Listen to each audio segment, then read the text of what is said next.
ರೈತರು ಹೂವಿನ ಮೂಟ ತಗೊಂಡು ಬಂದಾಗ ಅವರಲ್ಲಿ ಗಾಡಿ ನಿಲ್ಲಿಸ್ತಿದ್ದಾಗ ಇದೇ ಜಂಪ ಮಾಲೀಕರು ಅವರ ಡ್ರೈವರು ಒಬ್ಬ ಹಮಾಲಿ ಇಬ್ಬರು ಸೇರಿ ನಮ್ಮ ರೈತನನ್ನು ಹೊಡೆದಾಗ ನಮ್ಮ ರೈತನ ಯಾಕೆ ಅಂತ ಕೇಳಿದ್ದಕ್ಕೆ ನಾವು ಹೊಡೆಯೋದೆ ಅಂತ ಹೇಳ್ಬಿಟ್ಟು ದೌರ್ಜನ್ಯ ಮಾಡಿ ಇದು ಮಾಡಿದ್ರು. ಆದರೂ ಈಗ 11 ಗಂಟೆ ಆಗಿದೆ.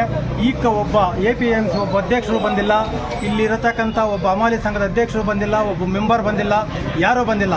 ರೈತರಿಗೆ ಬೆಲೆನೇ ಇಲ್ಲ. ಈಗ ಇಂಥದ್ರಲ್ಲೇ ನಮ್ಮ ಜಿಲ್ಲಾಡಳಿತದ ಇದರಿಂದ ಆದ್ರೂ ಒಂದು ಮಾನವೀಯತೆಗಾದರೂ ಬಂದು ಏನು ಅಂತ ಕೇಳಲಿಲ್ಲ. ಅದೇ ರೈತನ ಇವತ್ತು ಪಾಪ 4 ಕಲ್ಲುದುರಿ ಆಗಿದೆ. ಈಗ ಹಾಸ್ಪಿಟ್ಲಲ್ಲಿ ಸೇರಿಸಿದ್ದೀವಿ. ಈಗ ಬಂದು ಪೊಲೀಸ್ನವ್ರು ಬಂದು ನಾವು ಕರೆಸ್ತೇವೆ, 4 ಗಂಟೆಗೆ ಕರೆಸ್ತೇವೆ, ಅದು ಇದು ಅಂತಂದರು. ಅದೇ ಈಗ ಮಂಡಿ ಓನರ್ಗಳಾದಂಥವರು ನಾವು ಜವಾಬ್ದಾರಿ 4 ಗಂಟೆಗೆ ಸೇರೋಣ ಅಂತ ಹೇಳಿದ್ರು. ಆದ್ರೂ ಈ ಮೂಟೆಗಳಿಗೂ ನಾವಿಲ್ಲೇ ಕಾವಲಿದ್ದೀವಿ. ನಮ್ಮ ರೈತರಿಗೆ ಏನು ಒಂದು ಚೂರು ಬೆಲೆನೇ ಇಲ್ಲ. ಈ ಅಧ್ಯಕ್ಷ ಏನಿಗಿರ್ಬೇಕಿನ್ನ ಸರ್ಕಾರದಿಂದ ಆಗತಕ್ಕಂಥ ನಾಮನಿರ್ದೇಶಕರ್ತನ ಏನಕ್ಕಿರ್ಬೇಕಿಲ್ಲಿ? ಅವರು ಸಹ ಇರೋದೇನು ಬೇಕಾಗಿಲ್ಲಲ್ಲ. ರೈತರಿಗೆ ಬೆಲೆ ಎಲ್ಲಿದೆ? ಬರೀ ರೈತ ರೈತ ರೈತ, ಬರೀ ಮಾತುಕಷ್ಟೇ ರೈತ.